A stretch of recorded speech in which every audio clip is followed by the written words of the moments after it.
Hi, do you remember? I do.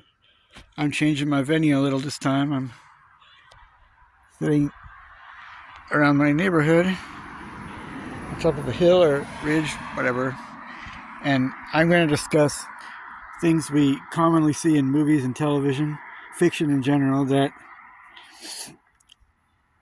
is not accurate, that I've thought to bring up in the past and I've brought up in the past to other people. Now, people say too often, oh, it's a movie, it's fiction, but I mean, let's be realistic. To some extent, movies do try to accurately represent human tendencies or male-female tendencies or what society's really like. Even the fantasy ones, they're not a fantasy about human tendencies.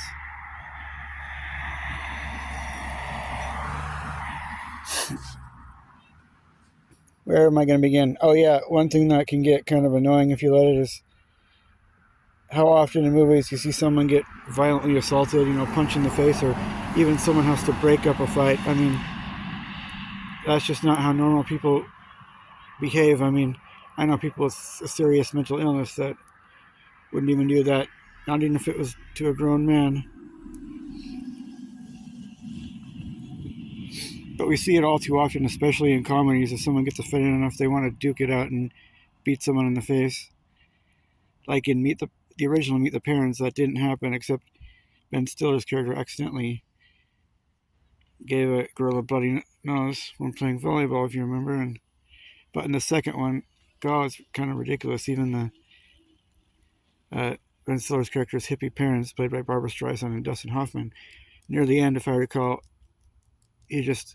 Robert De Niro's character just insulted them too much, and they got in a physical fight in the neighborhood. They just picked a fight to end the,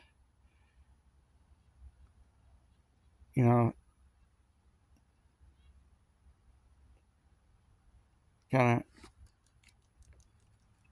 I don't know. You have insulted me long enough.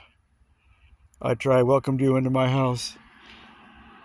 I don't know if they went through with it or not, but I just recently also saw the Nostalgia Critics review of Rookie of the Year, and when the coach character was being loud and mean to the boy, his mom punched him in the face and made him fall outside the front door. And even, a drama, the one about that the country, Heartland rock star John Mellencamp, he sometimes seems like a country singer. It was, a CMT type movie called Fallen from Grace from 1992, and in the previews you see him punch one man punched another man in the face. And especially in TV shows in the 70s and 80s, it seemed like it happened in Three's Company. Chrissy and Janet would have a really jealous boyfriend that was like a violent maniac, violent macho kind of doofus.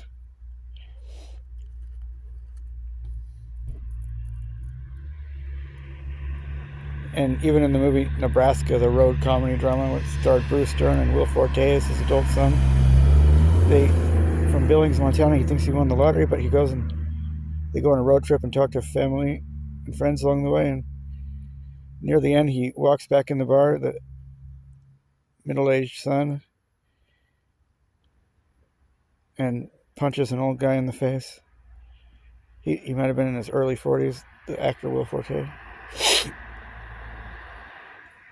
But that's just doesn't seem at all accurate. That's not at all accurate, and it's used way too often in movies.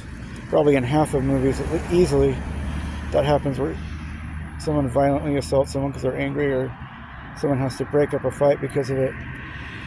If you're watching Only the Lonely, the 1991 comedy with John Candy, his brother's helping him try on an outfit for the wedding, and he ends up violently punching him in the face to where his nose is bleeding. And that same actor, Kevin Dunn, in the movie Small Soldiers, when the IT guys finally come up to help them when they're basically under siege by the commando elites. It's like, your toy nearly killed my son. I mean, clearly that's not normally something you see very often. It's not something you really see very often normally. And another one I'm going to get to is bulldogs are usually vicious. And some people on Quora, I'm going to walk around a little bit, try to avoid shaky cam, are just abrasive and rude. I asked, why are bulldogs in cartoons portrayed as, rambunctious, vicious, when they're calm and nice? And he's like, another baited question, huh? Well, first of all, it's a beep cartoon. But remember what I said earlier, even cartoons are supposed to reflect human or even animal tendencies of familiar animals. And bulldogs, I guess, used to be kind of pugnacious because they were trained to grab and hold bulls in the rodeo. But I think society kind of rebred them to where I've always known them to be sweet and calm. I think Francis from Oliver and Company portrayed bulldogs more accurately. Now, what's the next?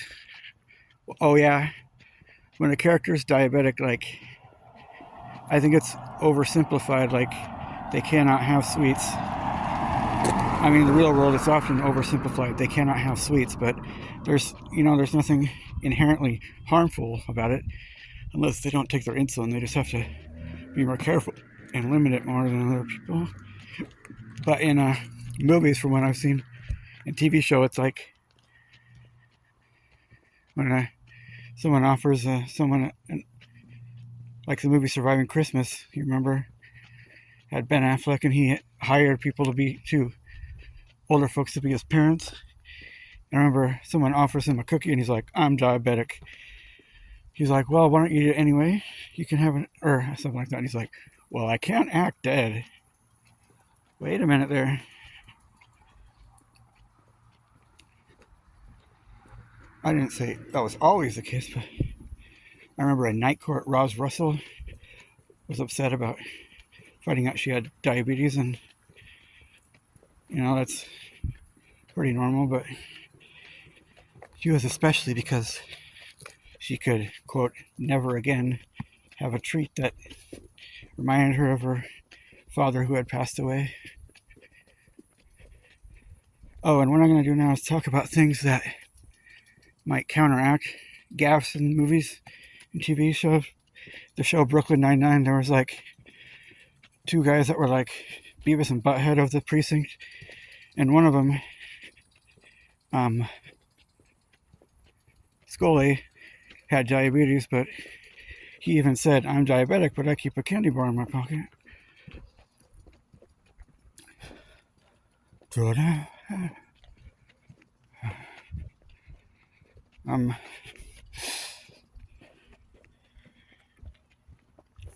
see the porcupine? What's that? Did you see the porcupine? I didn't. Where is it? It's just in that tree right there. Oh, I'm doing a video. Maybe I'll come back and look for it. So, another one that bothers me is sexism. Two-way sexism. They almost always portray it as, only men who make sexist comments against women, or only women who make sexist comments against men. But especially if you think about the old women are wonderful effect, which is good, but often makes it seem like men are less valuable and don't have as good a characteristics as women. And I hear that perpetuated by men every bit as much or more than by women. But sometimes I do hear that kind of unfair, well, I got sun glare, and hope you like watching the sun. I have heard that from men too in movies and TV show. In that same show, Night Court, I think Harry Stone says, "I'm not going to apologize for saying women are more emotional because women have more heart." And the one time I have seen a female character make sexist comments against women was in The Goldbergs, which I think was pretty accurate towards humanity, human tendencies. Partially because it was, it was a fictionalized autobiography pretty much about the 80s.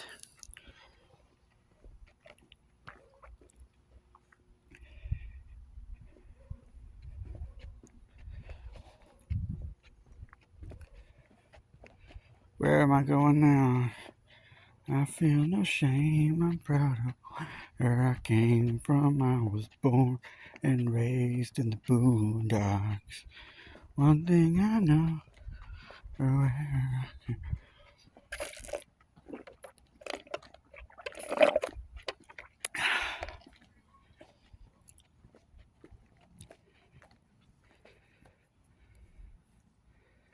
head scratching time. Oh, and another one is calling guys short. Like oftentimes you hear them referred to short as when they're 5'8", and it seemed you'd be hard pressed to find a show that didn't call a guy who was 5'6" short. But in real life, it seems like if you talk to someone who's concerned about his height, if he stopped off, they'll be like, "That's a good height. That's not really short." But really, I mean, here in the U.S., the Western world, maybe the median height is just about 5'10", but that's what people on the street seem to tell you, that average is 5'10", but if they just go look it up online, they'll say 5'9", but it seemed like there's guys over 6 foot tall everywhere you look, and I found 5'10" to be barely believable, so they're just not looking at the tables right, because the tables, what they do is show people of every individual ethnic group, and so they can get an idea where they measure up, they quote, oversampled. I won't call the groups minorities, but when it's all added together, it's not really accurately representing the United States, because every ethnic group is oversampled, and it might have been just what it really reflects is the average of those set of tables, which so really average is about 5'10" in the United States and Europe and maybe most of the Western world. And what else? I just kind of went off topic. Oh yeah, another old stereotype that got kind of annoying was, we know guys are oftentimes superficial about finding a mate or a girlfriend, but clearly the women have been too, if you look back at it. I mean, in those shows in the 70s, 80s, you never saw, like in Three's Company, you never saw them be interested in a guy that was under 5'10" or 5'9", and oftentimes they were over 6 foot, and sometimes, tall, not just tall-ish, like 6'3" or 6'4", and classically good looking. But I don't think it's accurate in the real world. Like I remember in Cheers, there was an episode where there was this nice looking guy who she met at who was some sort of businessman, and she's just like, "But why aren't you great looking?" I mean, I think part of it was he wasn't that tall. He might have been short. Oh, another one I should have led with actually is, oftentimes it seems to be, I don't know, it just doesn't make sense how sometimes when a 40-year-old looks back, it feels like they're really getting in shape and they're virile and active. They're like, "I have the strength of a man someone half my age." Like, I think Tim Allen said that once on Home Improvement, and really, statistically, and we've seen it growing up, that people, male and female, are a fair amount bigger after 20 years old, you know, when you see them when they're in their mid-20s and 30s and 40s and so on. And when you're 40, I don't think your stamina and strength and has gone downhill much. You know, when you look it up online versus listening to the movies, it's different.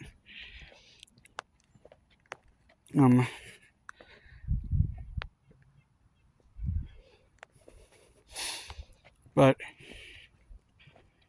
so if he says I have a strength of someone half my age, you would think he wouldn't be able to hold the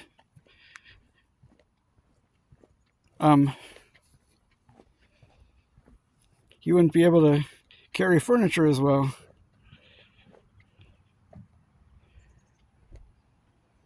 Plus,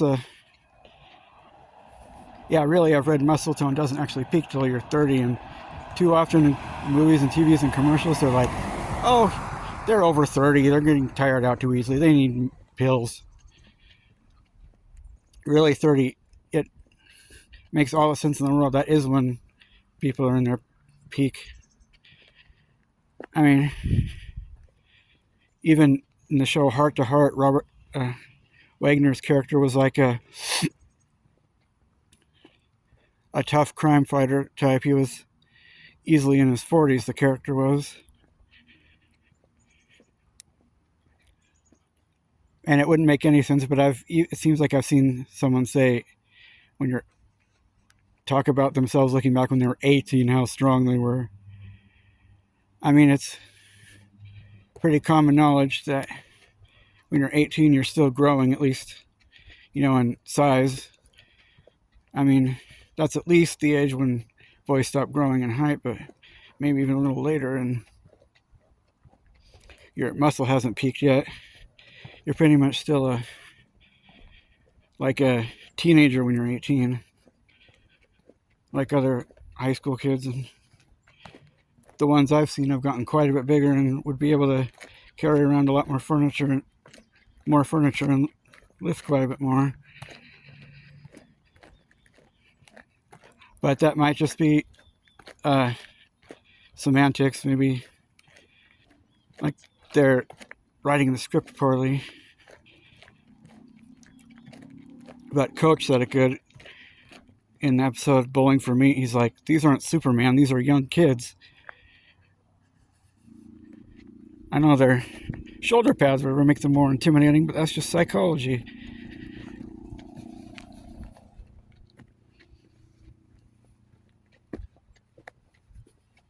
And the song Like a Rock by Bob Seger that you heard in Toyota commercials from 86 to 2004, it's kind of dumb, I think, how he's 38 years old and talking about how he was 18, how he was so strong, you know, thought he could take on the world. I was like a rock. But normally most people, honestly, when they're 38, looking back when they're 18, they'd just talk about how small they looked and had a little teenage body, or how fit they were, maybe how they felt cocky and energetic.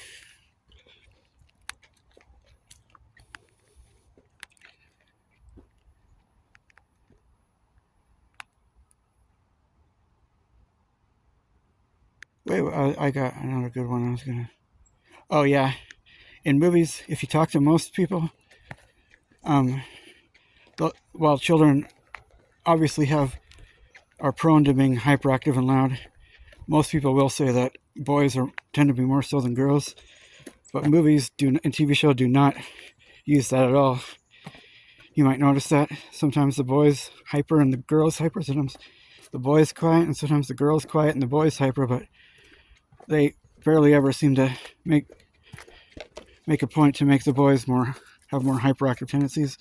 But I'm kind of glad of that, because I don't see that that generalization one bit.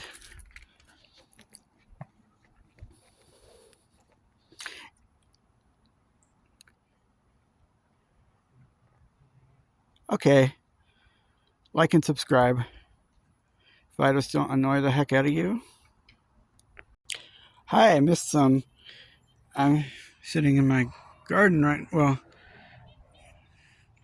a bench here outside my house, and I missed a couple. I missed at least one. Another thing that might be overlooked or kind of an error in representing the real world is that in the 80s and 90s, like it seems like there were more women and girls wearing trousers than dresses and skirts, but well, actually, in the 80s, the margin wasn't that big. There was an awful lot of women wearing dresses and skirts, more than you'd see in real life. But when I've heard from the late 80s to the early 2000s, dresses and skirts were uncommon, except in where it was mandatory. But anyway, if you're talking about ladies that were like 60 and older, it seems most of them were wearing dresses. I mean, they changed with the times too, and enough that women, even older women, were wearing pants. It started by the 70s, by 1970, I would guess. Maybe even the late 60s. The movie Jesus Revolution seemed to show more pants and dresses and skirts on the female characters. And the Disney comedy The Boatniks that was filmed in 1970.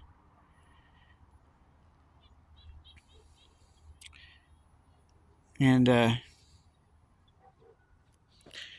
I will discuss a really contradictory stereotype that boys don't like the color pink. And that I've heard some people say that it's making a statement whenever a man or a boy is wearing pink, but clearly that's not true with all the characters we see wearing pink. Like there's just so many boys wearing pink in movies and TV shows where that it's clearly not meant to make a statement.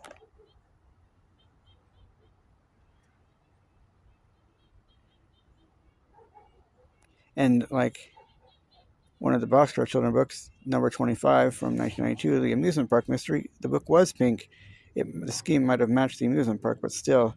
And the character Benny actually had a pink cup that he carried around ever since they lived in the boxcar.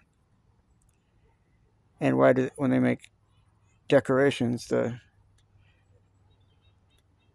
for a festival or party or Christmas or something, they have pink bows as the decorations oftentimes. They wouldn't do that if they thought, oh, only the girls would like this. Well, I think what I'm trying to say is they really make it sound like they think boys don't like pink, period. I think they might be miscommunicating and saying they don't want to own things that are pink, but clearly that's not. And I mean, TV, if there was a stereotype that strong, they would definitely use it in fiction, and they just don't. I remember the kid on Alf was wearing pink button-up pink shirts throughout the show on various times, and even Bobby from the Brady Bunch, he was like, a boy's boy. Just maybe not a boy's boy, what they perceived to be an average boy in that era. I saw him wear a pink button-up shirt in the Hawaii episode. And my mom lived in that era. I think that if they were competing and the girl beat them, or they were about to compete, like in a race, I remember Bobby saying, "I could beat a dumb old girl any day." But it seems like in real life they'd be more easygoing and friendly about it. In fact,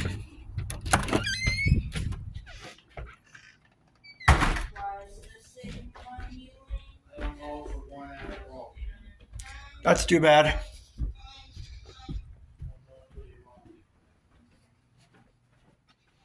Look at my trove of movies.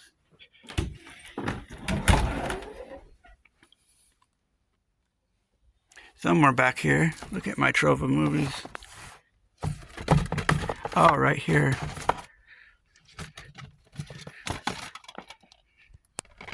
The Brady's Go Bowling. I watched that one and they were much more chill and easygoing. The whole mega ego thing, I think, was what was perceived, but kind of misrepresented. It was exaggerated. There might have been some truth to it sometime. My mom grew up in that era, and she can tell you. All right, like and subscribe if I don't drive you crazy. Like I said earlier, like and subscribe. Hi. I'm sorry, I keep forgetting things, but you might be amused by these cuts in the video and how I keep forgetting things. But another one I want to bring up is um, dogs chasing cats. Like it's in their nature as a dog to bark at them and chase them, but in reality, especially with golden retrievers and labs and stuff, um, dogs are usually the sweet and friendly victim of cats. The first father-son switching comedy was Like Father, Like Son in 1987 with Kirk Cameron and the late Dudley Moore, and Sean Astin played his quippish best friend, and his uncle found this transfusion liquid and they tested it out, and first the cat and dog traded places, and the cat barked and chased the dog. But of course, in reality, it's usually the dogs that are friendly and the cats that hiss at them or scratch them and all. Oh, another good example that would be more accurate in that way, or better represent how it is of course Garfield and Cat Dog. In Cat Dog, the dog, which is played by Tom Kenny, the voice of SpongeBob, was the nicer, more friendly one, and Cat was kind of gruff, had more gruff, sarcastic tendencies.